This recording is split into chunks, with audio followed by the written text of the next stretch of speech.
My sister shut off the Wi-Fi during a Fortnite match, so I burned her alive. Okay, that might sound insane, but just let me explain. Since we were little kids, my sister was always an annoyance. She would tell on me for the dumbest things, she would frame me for things she did, and she would always get her way. I was fed up with it. And on that day, the final straw was pulled. I was sitting in my room playing video games, minding my own business. The match was almost over. I was top 5, and it was looking like I was going to win when all of a sudden, boom! I lag out of the game. This infuriated me. I went to go check the router, and there she was. My worthless little sister was standing over the router with the cable unplugged. I looked at her in disbelief. She turned to me, pointed, and laughed. She laughed in my face. I said to her, "You can't just unplug the router. I just lost the game because of you." All she said was, "It's just a game, loser. Get a life." I took that personally. She just sat there, smiling and chuckling. I glared at her with absolute hatred. In that moment, I simply turned around and walked away. And over the next couple weeks, I pretended to move on and to forgive her. But behind the facade, I loathed her and felt that justice needed to be served. I was tired of her games, tired of the way she acted, and most of all, I was tired of her. She was going to pay.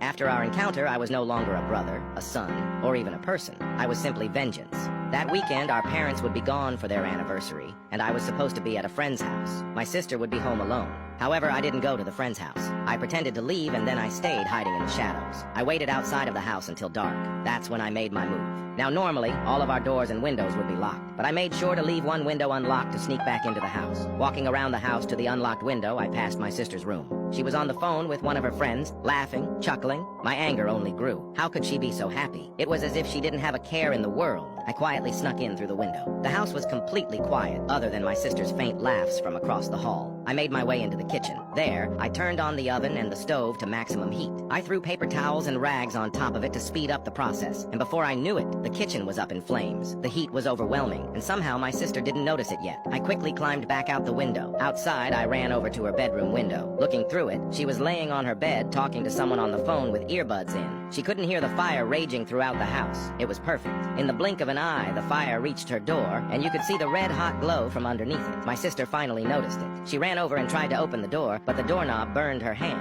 I watched her begin to freak out. She ran over to her bedroom window, attempting to escape. As she tried to lift up the window, our eyes met. She looked happy to see me. "Help me open this window," she said. I just stared at her with a sinister look on my face. She stood there, on the other side of the window, in confusion. Then, the realization finally hit her. Her eyes grew wide, and she started to panic. Screaming in fear, she desperately tried to open the window, but there I was, holding it down. She begged and pleaded for me to help, but that was the last thing I had planned on doing. In seconds, the fire had breached her room. It was spreading rapidly, and my sister was sobbing with her face on the window. "Please let me out," she cried. I watched the flames engulf her. I watched her scream in agony, rolling on the floor as her body burned endlessly. When the cries stopped, I let go of the window. My fingertips were charred due to holding down scorching hot window. If just that little injury hurt so much, then I can only imagine the pain she must have endured. I guess she shouldn't have shut off the Wi-Fi, lol.